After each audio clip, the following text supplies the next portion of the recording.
buenos días. Buenos días, hermanos. Bienvenidos sean todos, hermanos y amigos. Y pues vamos a continuar con nuestro estudio del libro de Génesis. Y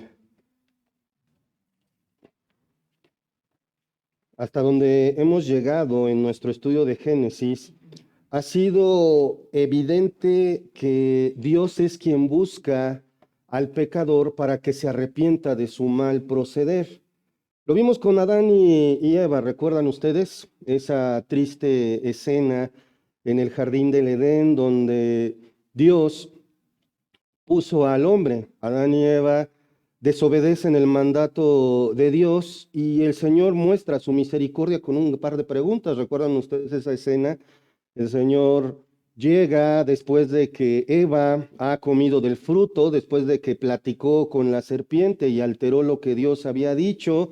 Y entonces Dios va a buscar, aunque la que cometió la falta de manera primaria fue Eva, ¿a quién va a buscar Dios? Adán. ¿Por qué? Porque la responsabilidad es de Adán. Ser hombre precisamente representa eso. No es nada más disfrutar de la vida y ya, los hombres tenemos que asumir la responsabilidad y cuando somos casados tenemos que asumir la responsabilidad de cómo está mi hogar. Y el Señor le pregunta a Adán dos cosas. ¿Quién te enseñó que estabas desnudo? ¿Has comido del árbol que yo te mandé que no comieses? Esto lo podemos ver en el capítulo 3, versículo 11. Y recuerden, no es que Dios no supiera esto, si no, no sería Dios. Dios ya sabía perfectamente por qué Adán sabía y se avergonzaba de estar desnudos y sabía perfectamente que había comido del árbol. Pero, ¿qué estaba haciendo Dios? Dándole la oportunidad a Adán de confesar su pecado. No pierdan de su mente esto. Dios tenía toda la autoridad y razón para haberlos exterminado en ese momento, pero en su gracia soberana no solo los perdona, sino que los reivindica y les da lo necesario para cubrir su vergüenza, sacrificando a un inocente para mostrar que sin derramamiento de sangre no hay perdón de pecados. Un tipo y sombra de lo que el Señor Jesucristo ha hecho por cada uno de nosotros y de los sufrimientos que los hijos de Dios sufren a manos de los hijos del diablo. Ahora, el pecado, como Dios le dijo a Caín, el pecado está a la puerta. ¿Recuerdan esa otra escena? Cómo Caín y Abel presentan su respectivo sacrificio y no fue lo que ofrecieron, sino cómo lo ofrecieron lo que hizo que Dios rechazara la ofrenda de Caín. Y Caín no solo fue rechazado, sino que hace su coraje, se pone probablemente rojo de coraje, hace su carota y Dios lo cuestiona. Y le dice, el pecado está a la puerta. O sea, si hubieras hecho las cosas bien, ¿cuál es el problema? Y ese es el punto de nuestras vidas, hermanos. Si hacemos las cosas bien, ¿cuál es el problema? Ninguno.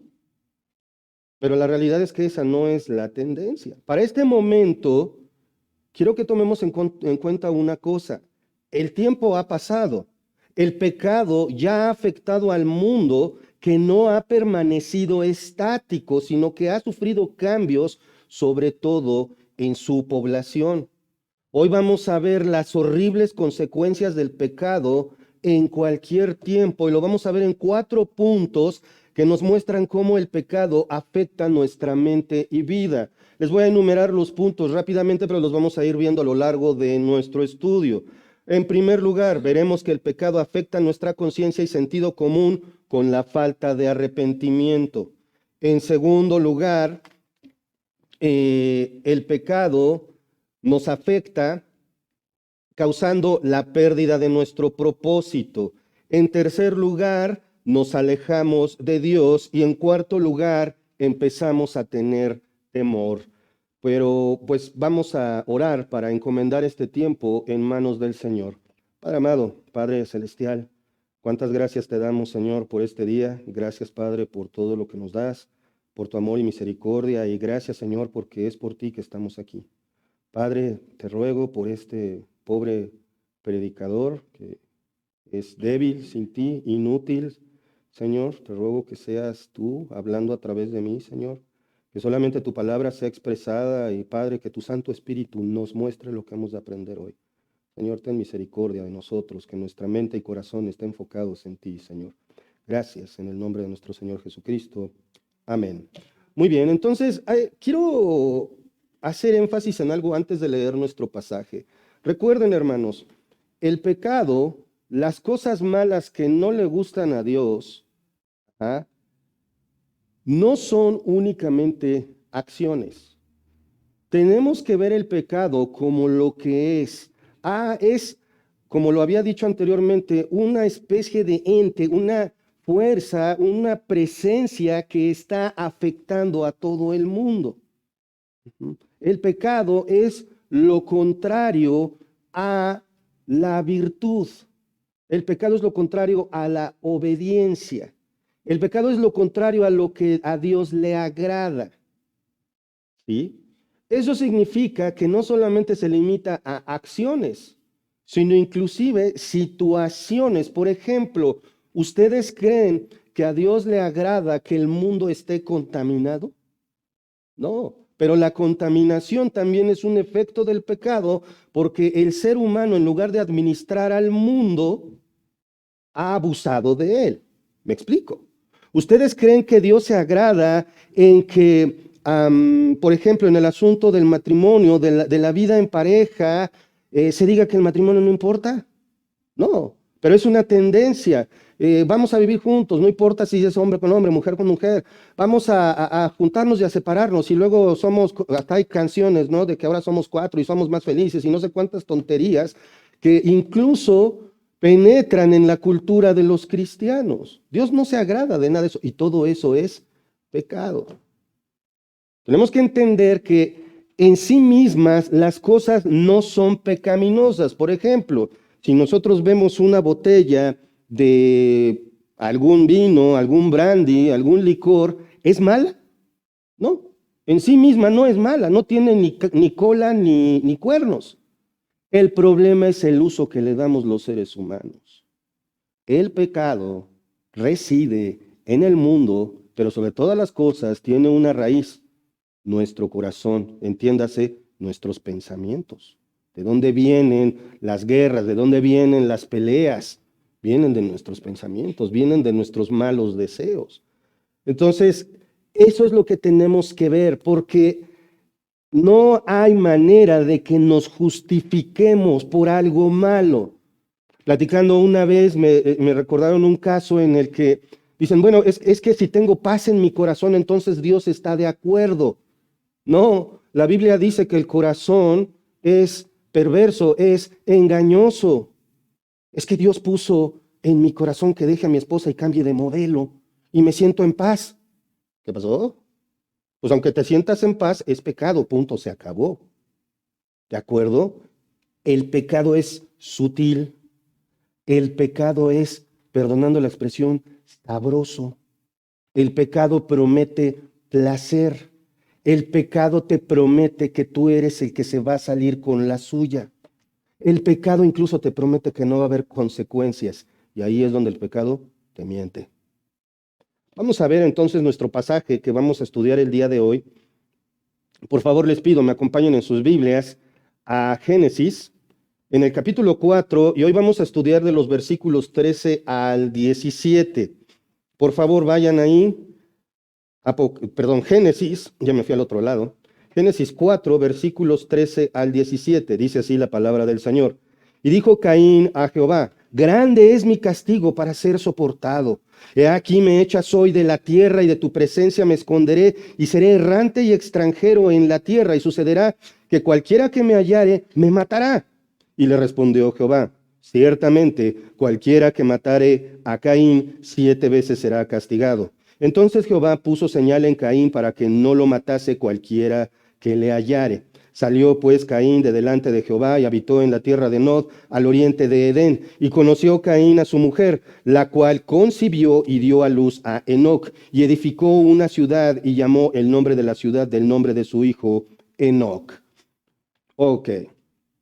Desde el versículo 12 nosotros vemos la sentencia de Dios, que es que nada que Caín intente cultivar siendo un agricultor iba a prosperar. Imagínense la frustración. Eres bueno para esto, pues ya no va a fructificar. Esa fue la sentencia. Ya la tierra ya había sido maldecida por causa del hombre. Ya Dios le había dicho que iba a tener que comer con el sudor de su frente, no del de enfrente. Ya sabía eso Caín. Obviamente para este punto no era un jovencito. Probablemente estamos hablando de un adulto en la plena flor de su fuerza. Cualquiera pensaría que después de haber cometido un crimen como el que hizo, asesinar, contra quien lo hizo, a su hermano, y como lo hizo con toda ventaja y crueldad, debía por lo menos estar temblando terriblemente arrepentido por la falta cometida en contra de Dios y sus padres y su hermano, ¿no? Mínimo. Pero Caín refleja la realidad que tenemos hoy día. Quiero que observemos a Caín, quiero que observemos sus argumentos, quiero que pongan mucha atención y veamos si no se trata muchas veces de un espejo. Meditemos en esto, hermanos. Entonces, como les decía, vamos a ver el efecto del pecado en 4 puntos. Primer punto. Básicamente todos los puntos que vamos a ver son el pecado afectando nuestra conciencia y sentido común. El primero, la falta de arrepentimiento. Vamos a ver el versículo 13, dice, y dijo Caín a Jehová, grande es mi castigo para ser soportado. ¿Por qué la falta de arrepentimiento, Gerardo? Si ahí vemos que dice, grande es mi castigo para ser soportado. La respuesta de Caín se entiende mucho mejor si examinamos la palabra castigo, que literalmente no significa eso.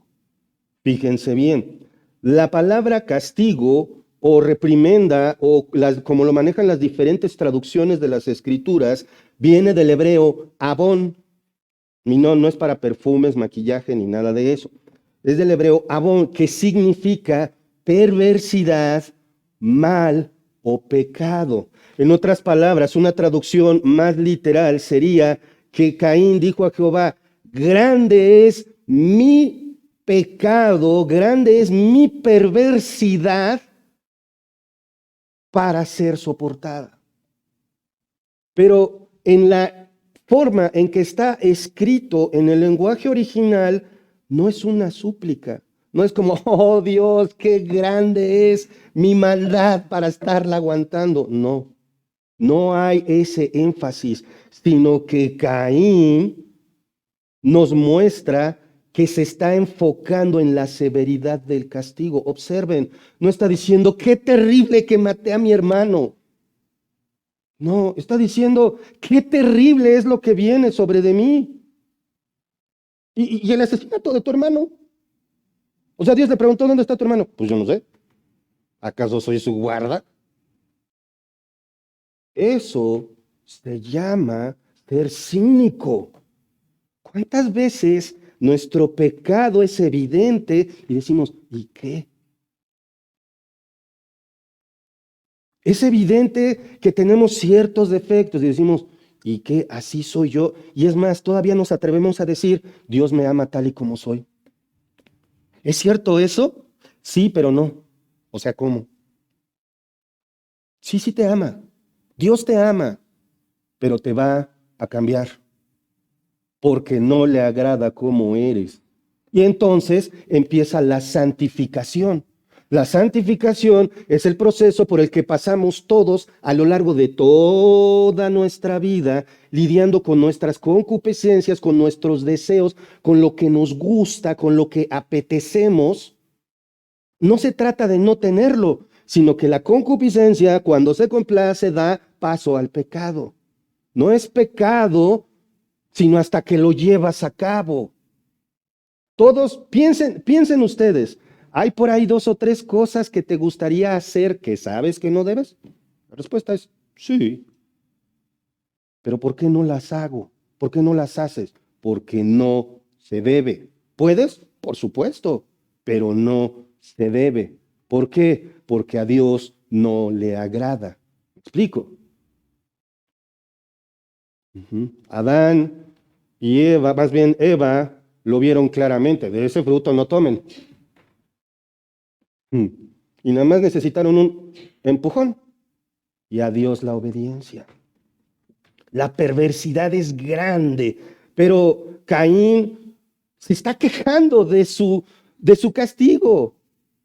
O sea, qué grande es esta perversidad. O sea, ¿cómo me dices a mí que es tan grande? Yo, Señor, a mí, yo que soy tan bueno, yo, Caín, que soy la víctima porque no quisiste mi ofrenda. Y al final de cuentas, entonces, ¿quién fue el culpable del asesinato de Adán? Digo, de Abel, según Caín. Dios. ¿No les ha pasado? Es que Dios me puso en el camino de esa señorita. ¿Yo cómo le voy a hacer? La carne es débil. No, hermanos.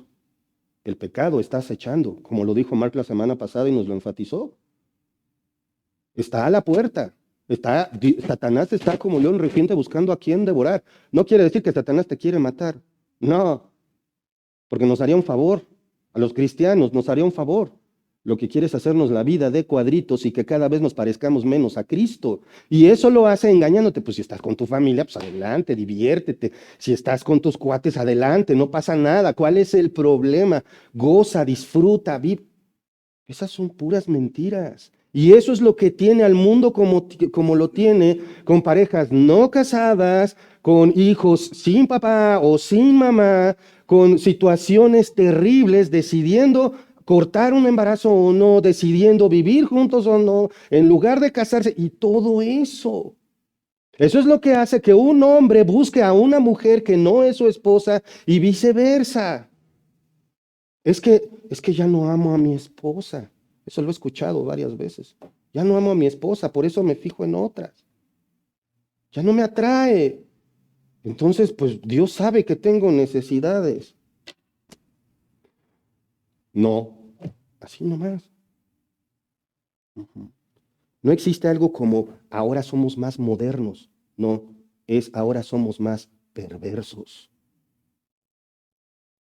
Sí, continuemos. Es algo, esto que estamos viendo de la reacción, ya lo vimos, pero quiero que lo confirmemos bíblicamente. La reacción de Caín allí es muy similar a lo que vemos en Génesis capítulo 3, versículo 12. Acompáñenme, por favor. Génesis 3, 12. ¿Recuerdan ustedes ahí en el jardín del Edén? Y Dios pregunta, ¿comiste del fruto? Versículo 12. Y el hombre respondió, la mujer que me diste por compañera me dio del árbol y yo comí. Noten un detalle. ¿De qué le dio? ¿Le dio del árbol? ¿De qué le dio? Del fruto. Perdón, Adán, esta parte nunca la mencioné cuando pasamos por aquí, no me acuerdo si me tocó a mí o no, pero el punto es que Adán está diciendo una mentira sobre otra. Está encubriendo su pecado y a la vez está mintiendo, así como que tratando de suavizarlo. ¿No les ha pasado? Pequé, pero tantito. Nomás tantito. Vamos a continuar. Caín sabe que debe de cargar con la responsabilidad por su pecado, pero de haberse arrepentido, Dios hubiese cargado con ese pecado, tal como fue con sus padres. 3 veces le fue ofrecida la oportunidad de arrepentirse, pero actuó bajo la influencia de su pecado. El pecado, recuerden, me quita el arrepentimiento. El pecado me quita la sensibilidad al pecado. Me mete en la mentira de que está bien. No. Ay, perdón. Primera de Juan 1:9. ¿Qué dice? Está atrás de mí. ¿Qué dice todos? Fuerte.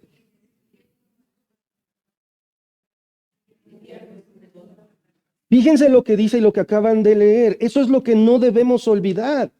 Básicamente, cuando oremos, pregunta, hermanos, no levanten la mano ni digan nada, pero ¿confiesas tus pecados en algún momento del día siquiera? Si la respuesta es sí, excelente. Si la respuesta es no, hazlo.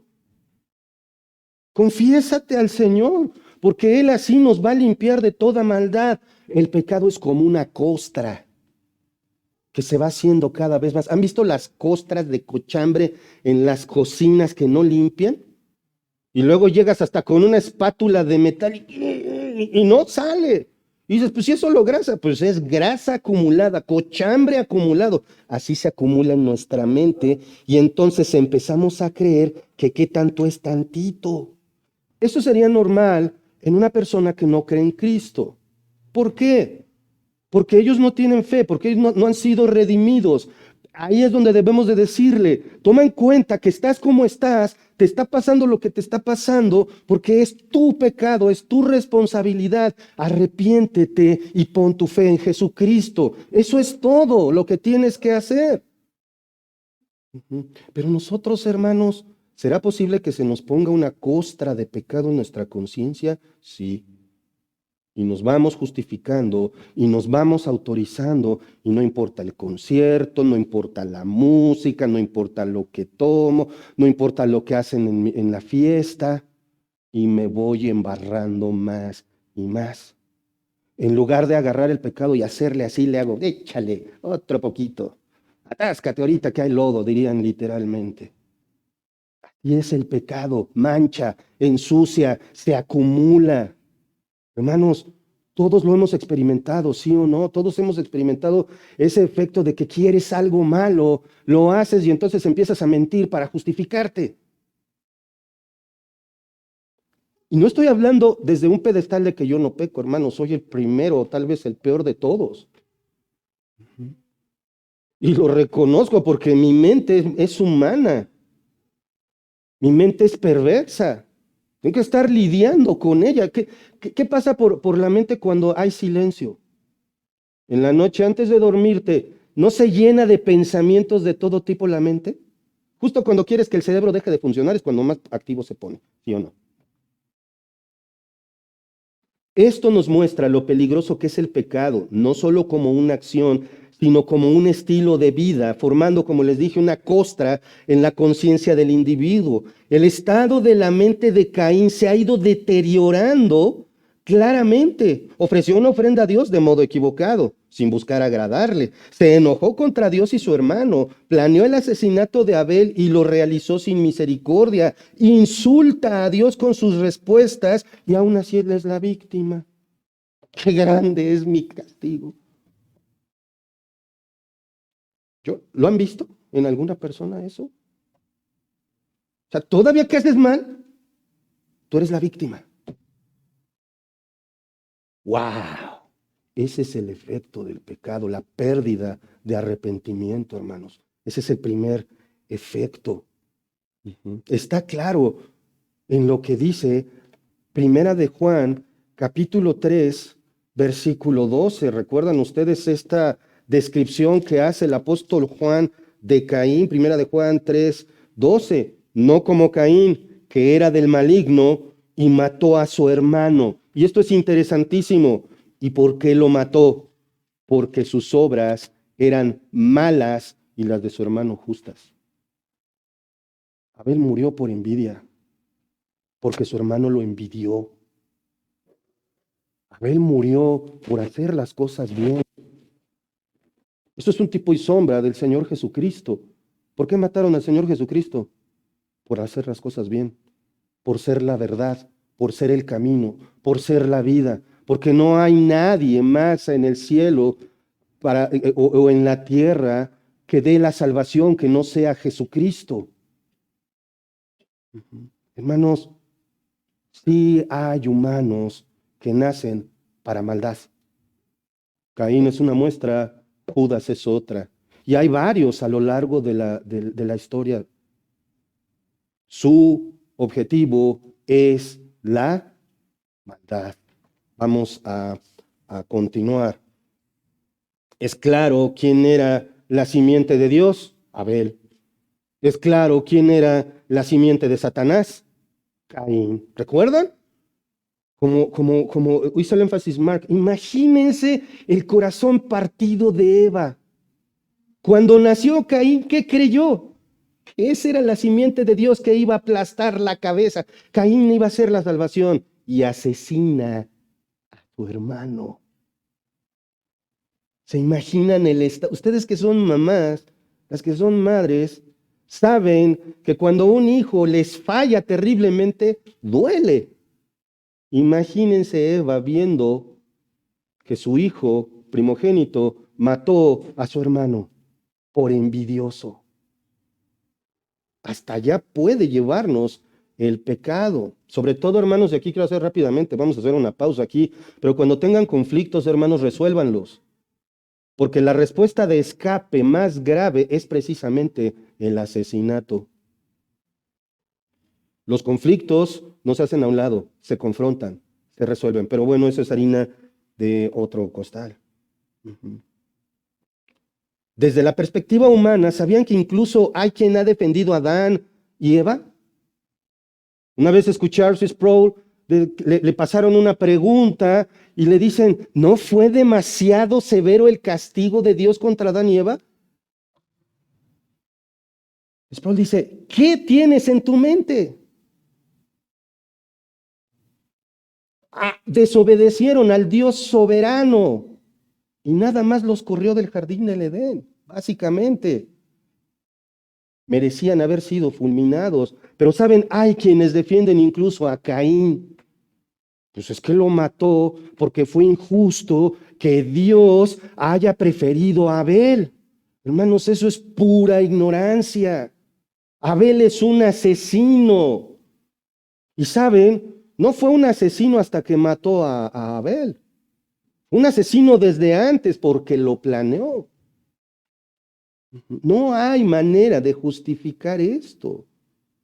¿Qué dice? Acompáñenme por favor en sus Biblias al libro del profeta Jeremías, capítulo 17, versículos 9 y 10.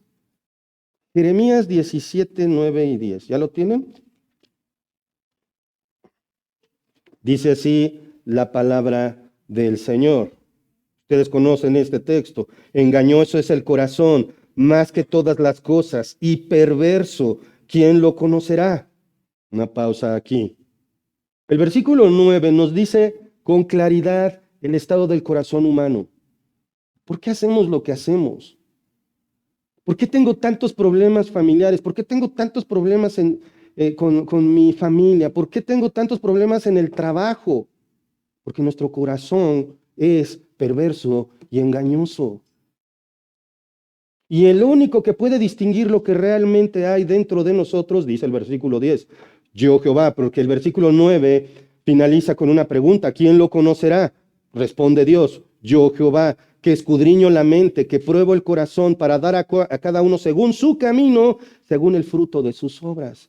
Esto descarta por completo la inocencia de Adán, Eva y Caín. Dios da conforme a lo que haces. No le dijo a Caín, ¿recuerdan? Si bien hicieres, ¿no serías recompensado? Así de simple. Si andamos rectamente, no dije perfectamente, si andamos rectamente, entonces ¿cuál es el problema? Ninguno, a menos no delante de Dios. Pero si no tienes tu fe puesta en Cristo, tu pecado te va a comer. Y no lo percibes. Crees que es normal.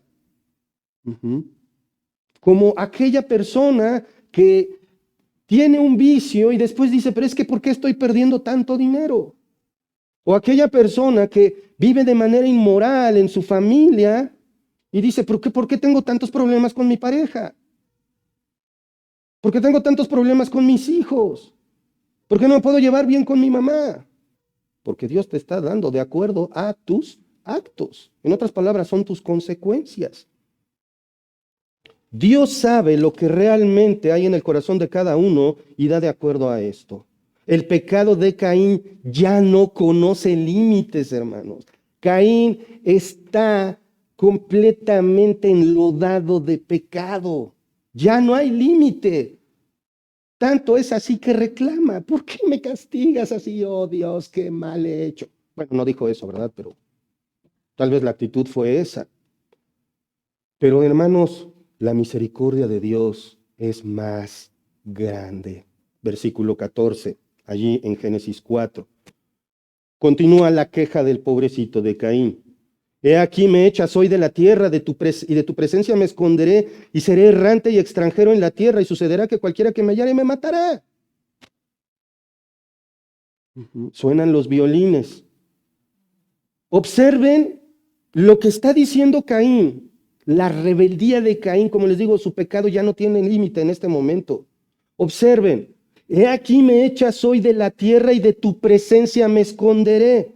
Esto afirma dos cosas: que Dios le ha quitado la posibilidad de cosechar cualquier cosa que siembre. Y la segunda nos lleva al segundo efecto del pecado sobre nuestra mente y sentido común: la pérdida de un propósito. La maldición dada a Caín por Dios es la pérdida completa del propósito de su vida. Ya olvidémonos de glorificar a Dios. Era un agricultor. O sea, aunque pusiera un frijolito entre unos algodones llenos de agua, no iba a germinar, y si germinaba se iba a morir. Nada de lo que hiciera en la tierra iba a pegar, diríamos en buen mexicano. Vivía de la tierra, pero ahora no podría obtener ningún fruto por su trabajo. No solo le costaría mucho, sino que sería imposible. Es por eso que muchos se sienten perdidos o sin propósito cuando están en pecado. Es que no me hallo, es que no sé qué quiere Dios de mí.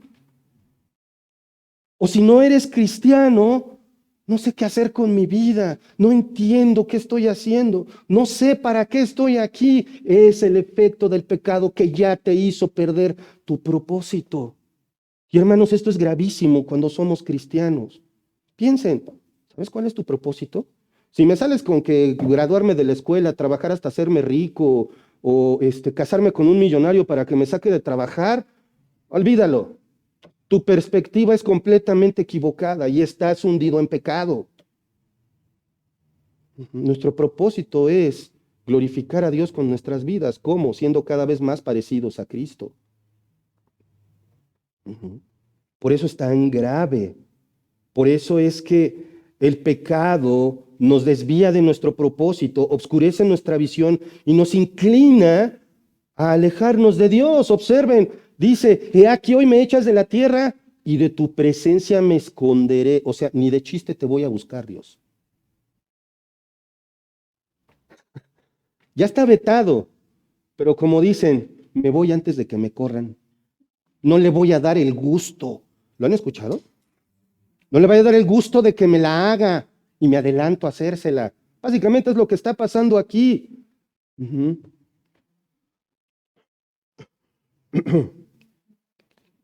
Esto nos lleva a ver que Caín no tiene planeado arrepentirse ni buscar a Dios. Estoy bien, y háganle como quieran. Este es el tercer efecto del pecado sobre nuestra mente y sentido común. Este es el tercer efecto: alejarse de Dios. Hermanos, ¿un cristiano puede alejarse de Dios? Sí. Es que ya hice esto, ya me hicieron aquello, ya no quiero ir a la iglesia. Es que ayer me porté re mal, entonces no voy a ir a la iglesia. Es que no soy digno, entonces no voy a ir a la iglesia. No, nadie es digno definitivamente ni de venir a la iglesia. Ni siquiera seríamos dignos de abrir ese libro que llamamos Biblia. Pero Dios, con su gracia, nos ha permitido acercarnos a Él. Quienes no se arrepienten optan por negarse a reconocer a Dios y que Él es justo. Por eso la humanidad prefiere estar alejada de Dios. No existe Dios. Como lo vimos en las conferencias, si Dios no existe, todo se vale. Porque el ser humano no quiere admitir la responsabilidad de sus actos. Es que, Gerardo, tú no la conoces, no sabes cómo es cuando no estamos en la iglesia. Hermano Mark, es que tú no sabes cómo es él. Y le echamos la culpa a otros y evitamos asumir nuestras responsabilidades. Ese es el tercer efecto: nos alejamos de Dios.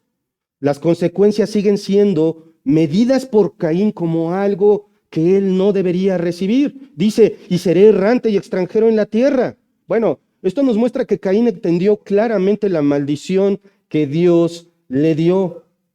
Se intentaba establecerse en cualquier lugar, moriría de hambre. ¿Por qué? Porque ni el pasto se le iba a dar. Ujú. Imagínense, eres agricultor y ni la hierba mala va a crecer contigo. Pues entonces no puedo estar en un solo lugar. Voy a ser extranjero, voy a estar errante. Noten, ¿extranjero? O sea, que ya había más humanos. Ahorita vamos a entrar un poquito en esto más adelante, pero quiero que observen, nos sigamos fijando en la actitud de Caín.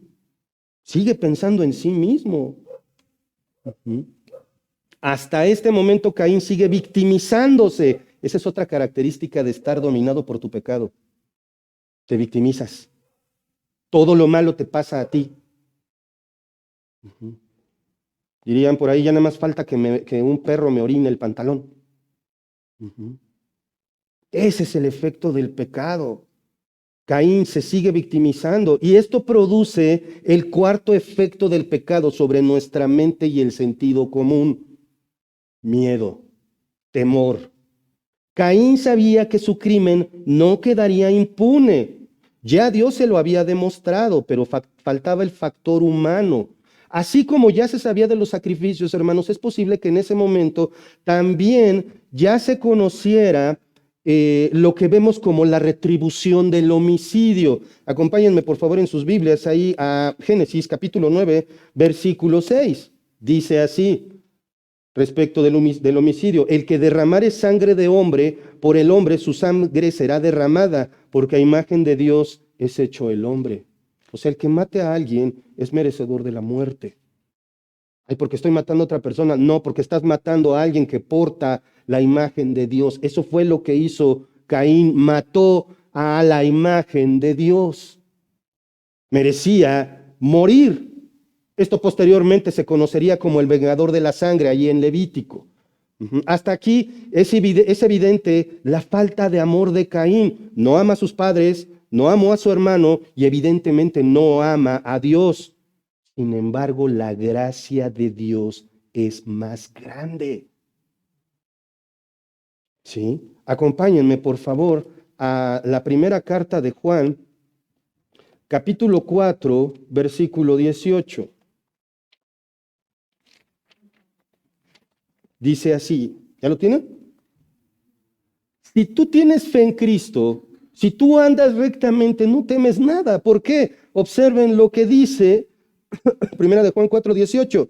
En el amor no hay temor, sino que el perfecto amor echa fuera el temor, porque el temor lleva en sí castigo, donde el que teme no ha sido perfeccionado en el amor. Una pausa aquí.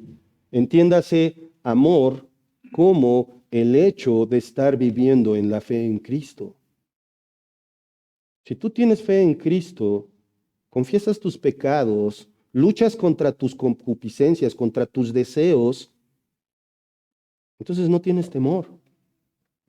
Siempre me acuerdo en estos casos de cuando llegaban las calificaciones y su servidor se había autonombrado Jack el reprobador. Y mi mamá, bien que sabía cuándo era la fecha de entrega de calificaciones, ¿y qué creen que me preguntaba? ¿Y tu boleta? Y yo que decía, es que no nos las han dado. ¿Y qué creen que pasaba en mi interior? Estaba temblando de miedo. ¿Por qué? Porque ya sabía que había reprobado. Y mi mamá no me pasaba una sola. Ajá. Entonces, mentía. ¿Y qué se acumulaba? Miedo. Hasta que se convertía en realidad en forma de chancla, ¿verdad? Pero el punto es, hermanos, que el que está en Cristo, el que anda rectamente, no tiene temor, porque anda en el Señor. ¿Andas en el Señor como cristiano? ¿O crees que andas en el Señor? Ando por ahí evangelizando, total, yo lo voy a convertir. Si anda conmigo va a cambiar. O bueno, no importa, como es re buena onda, pues Dios seguramente está de acuerdo. No, es pecado, y entre más se permiten ese tipo de cosas y de cualquier otro tipo, más se hace gruesa la costra de pecado. ¿Sí? Este es el claro efecto inverso del proceder humano. Al permanecer en el amor, no tememos, no nos alejamos de Dios, no perdemos nuestro propósito y, por supuesto, no perdemos la capacidad de pedir perdón por nuestros pecados. Mas siempre es Dios quien muestra su amor para con nosotros. Siendo culpable, Dios preserva a Caín. Vamos otra vez allá a Génesis 4, versículo 15. Y le respondió Jehová, ciertamente cualquiera que matare a Caín 7 veces será castigado. Entonces Jehová puso señal en Caín para que no lo matase cualquiera que le hallara. Y aquí muchos se pierden entre que si 7 veces, la perfección, y que la señal, que seguramente, y que algunos piensan que andaba ahí una crucecita encima de Caín. Dos cosas bien claras vemos aquí, hermanos. Esto es gracia sobre gracia. Dios se convierte en el protector del primer asesino del mundo, básicamente. ¿Cómo? Que alguien mate a tu hijo, ¿qué quieres hacerle? Matarlo. Mas Dios muestra su amor para con nosotros en que aún siendo pecadores, Cristo murió por nosotros. O sea, la humanidad mató a Cristo. ¿Y Dios qué hizo con nosotros? Perdonar nuestros pecados y hacernos sus hijos. O sea, ¿cómo? Si matan a mi hijo, entonces adopto al asesino. Así es Dios. Así es Dios. Así es su gracia. Así es su bondad. Piensa en ti. Yo pienso en mí y no tengo idea de qué estaba pensando Dios para salvarme. Alguien como yo, ser pastor. Esos son los pensamientos que atraviesan por la mente. Pero hermanos, quiero que veamos lo siguiente. Dios no ha quitado las consecuencias de sobre Caín, pero lo preserva. Louis Johnson escribió en su boletín El camino de Caín: Dios no solo tiene cuidado del santo, también cuida al pecador, porque también le pertenece como su creación. Por eso el sol sigue saliendo. Por eso seguimos respirando todos los seres humanos. Evis Carballosa dice al respecto: Dios pone su gracia protectora sobre Caín a pesar de que es un homicida. Dios protegerá a Caín. Ahora, ¿quieren saber qué fue esa señal que Dios puso sobre Caín? Bueno, no tengo la más remota idea. Nadie sabe. Pero la palabra señal del hebreo ot es una evidencia, garantía o prueba sobrenatural de que nadie lo mataría. Acompáñenme por favor en sus Biblias a Romanos capítulo 5, versículo 8. Romanos 5, 8.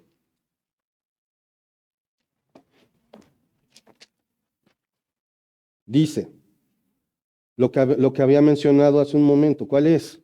Mas Dios muestra su amor para con nosotros en que siendo aún pecadores, Cristo murió por nosotros. Es lo más injusto que puedes mencionar.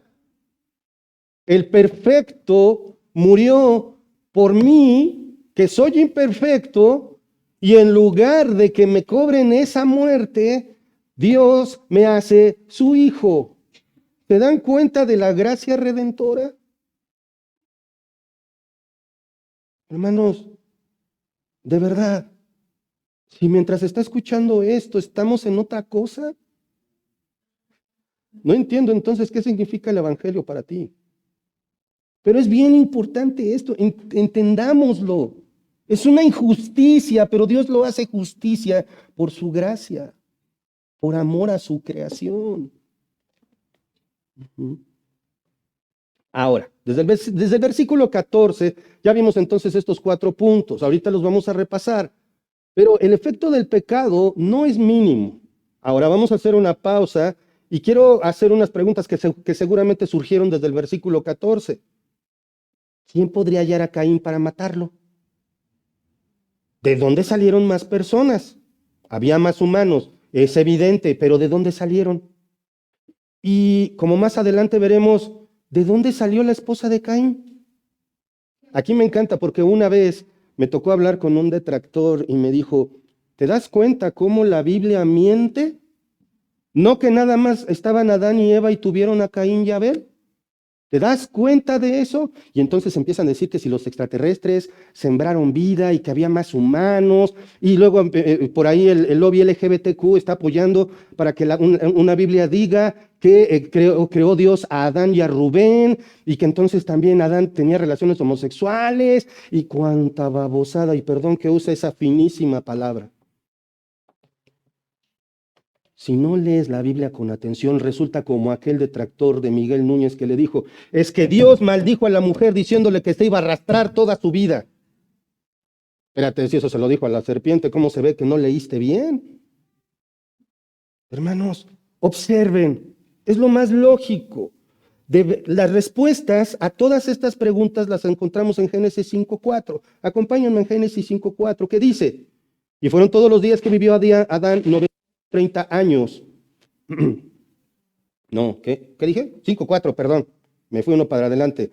Y fueron los días de Adán después que engendró a Set 800 años y engendró hijos e hijas. Esto no quiere decir que solamente tuvo hijos e hijas después de tener a su tercer hijo a la edad de 800 años, sino que durante estos 800 años que tuvo hijos e hijas. ¿Cuántos hijos puedes tener en 800 años? Vamos a echarle uno al año, pues 800. Y ojo, recordemos una cosa, el estado físico. O sea, ¿en qué estado físico estaba Adán para vivir después 930 años en total? Casi perfecto. Y entonces Eva se cansaba de tener hijos. Le dolía, sí, pero era casi perfecta, casi como estaba en el Edén.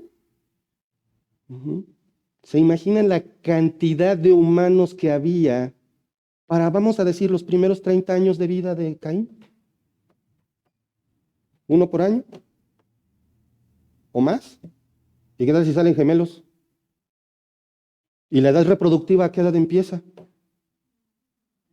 ¡Ay! ¿Pero a poco se casaban entre hermanos? Pues sí, si no, ¿de dónde? No necesitamos hacer grandes cuentas ni estudiar grandes textos para saber cómo se reprodujo la raza humana en el principio, consanguíneamente y como conejos. Si no hubiera sido así, no hubiese sido posible que se cumpliera lo que Dios mandó cuando dijo, llenad la tierra, ¿recuerdan?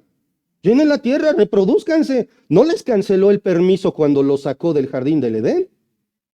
Tan es así que entonces nacen a Caín y Abel. Pero la Biblia no dice que no hayan tenido hijas. Recuerden que aquellos que eran tomados en cuenta en la literatura antigua eran los hombres. Probablemente sí fueron los dos primeros, pero después de eso, ¿a qué se dedicaron Adán y Eva aparte de cultivar para comer? Pues a tener hijos.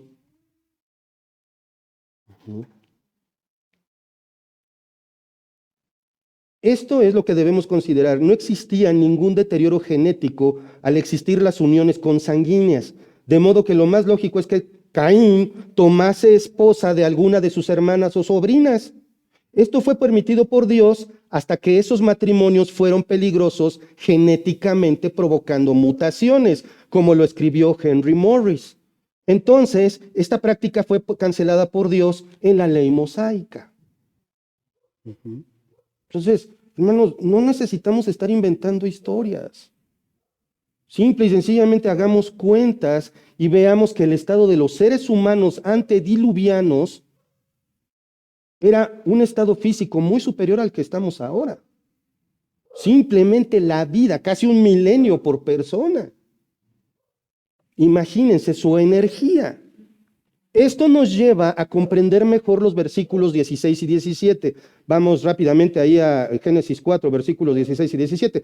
Salió pues Caín de delante de Jehová y habitó en la tierra de Nod, al norte de Edén, y conoció Caín a su mujer, la cual concibió, y dio a luz a Enoc, y edificó una ciudad, y llamó el nombre de la ciudad del nombre de su hijo Enoc. Una ciudad.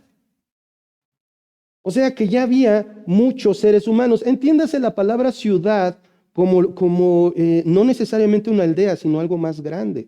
Como veremos más adelante en el texto, incluso había progresos tecnológicos muy llamativos.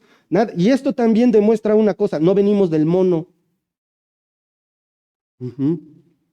Del mismo modo que Dios creó plantas maduras que dieran fruto, del mismo modo que Dios creó animales maduros que cumplieran su propósito, del mismo modo que Dios creó humanos que cumplieran su propósito, ujú, lo mismo en el asunto de la existencia humana. No venimos de una vida inferior para una superior. No, Dios nos creó exactamente como humanos, pero nos estamos degradando. En lugar de haber una evolución, hay una involución. Dice que estuvo al oriente de Edén o enfrente de Edén, de la zona donde estuvo el jardín y quizás más o menos alejado de donde habitaban Adán y Eva con su familia. Evidentemente Caín ya no temía ser asesinado. Sabía que tenía garantía por parte de Dios, pero sí tenía que buscar cómo sobrevivir. Su sentencia es ejecutada. Queda vedado de tener una relación con Dios, empezando por la dureza de su corazón. Ahora, Nod. Nod es bien curioso porque es una palabra hebrea que no significa nada fuera del contexto de la Biblia, pero nos da la idea de que hay otra palabra similar que es Nud, y esa palabra nos muestra que es tierra de nómada o extraviados. O sea, el lugar donde él se establece es una tierra de extraviados por él. Enoc, su hijo, significa dedicación o atenuación. En lugar de buscar a Dios, busca Caín cómo atenuar su castigo. ¿No les ha pasado? Una experiencia es que, por ejemplo, hay gente que hace muchas cosas buenas para compensar las malas. ¿A poco no? Y viene ese de la balanza. Dios va a poner en la balanza tus acciones buenas. No, Dios no va a poner nada en la balanza. Dios va a revisar el libro de la vida. Si eres su hijo, adelante. Si no, házate el resto de la eternidad. Castigo eterno para los que no creen en Cristo. John MacArthur dice al respecto, Enoc es simbólico de la nueva ciudad donde Caín iba a tratar de atenuar su maldición. O sea que Caín se empezó a dedicar a cosas que no eran su propósito. ¿Se dan cuenta del efecto del pecado? Aparte, sigue desobedeciendo a Dios. ¿Cómo? Dios le dijo, básicamente, vas a ser errante, o sea, te quiero vagabundeando. ¿Y qué hace? Se establece.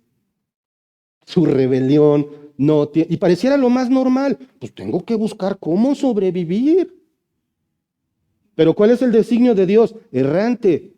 No, pero siendo errante me va a costar más trabajo. Tengo que buscar cómo sobrevivir y en base a las circunstancias justificamos los pecados que cometemos. Una cosa es resbalarse, pero ya hacerse profesional del resbalón, eso indica falta de amor a Dios, probablemente falta de fe. La rebeldía de Caín es el claro ejemplo del odio humano contra Dios, pero también ejemplifica al cristiano que sin reconocer su pecado evita la corrección divina y entonces, perdiendo su propósito, se aleja de Dios convirtiéndose en una víctima profesional, achacándole la culpa a otro e incluso a Dios, convirtiéndose en un creyente temeroso y cada vez menos comunicado con Dios y la iglesia. Repasemos los puntos. Entonces, ¿cuál es el efecto del pecado en nuestra conciencia y nuestro sentido común? Número 1, falta de arrepentimiento. Número 2, aquí, la pérdida de un propósito. Número 3, te alejas de Dios. Y número 4, llega el temor. Si eres cristiano o no, no huyas de Dios. Huye hacia Él para que arrepintiéndote seas bendecido por el Todopoderoso con vida eterna y vida en abundancia. Señor, gracias Padre por tu palabra. Gracias porque nos pone en evidencia, Señor. Gracias porque en este texto queda bien claro que no hay nada bueno en el corazón humano, Señor. Somos descendencia de Caín y, Señor, como tal, el pecado está ahí siempre. Siempre vamos a buscar la oportunidad de fallarte, Señor. Si bien esto va a ocurrir, Padre, pon en nosotros, tu pueblo, la capacidad de reconocerlo y confesártelo, Señor, de arrepentirnos. Señor, no permitas que se forme una costra en nuestras conciencias, Señor. Padre, sabemos que nuestras mentes están llenas de concupiscencia, de que queremos hacer algo que no te agrada, Señor. Pero Padre, te tenemos a ti, tenemos la salvación, tenemos el recurso del Espíritu Santo que nos muestra todas las cosas y tenemos tu palabra, que es tu mente, que nos muestra claramente lo que te agrada y lo que no, Señor. Padre, que tu Espíritu Santo nos muestre esto con claridad y nos dé el valor para actuar conforme a lo que a ti te agrada. En tu nombre oramos, Señor Jesucristo. Amén. Gracias, hermanos. Que Dios los bendiga.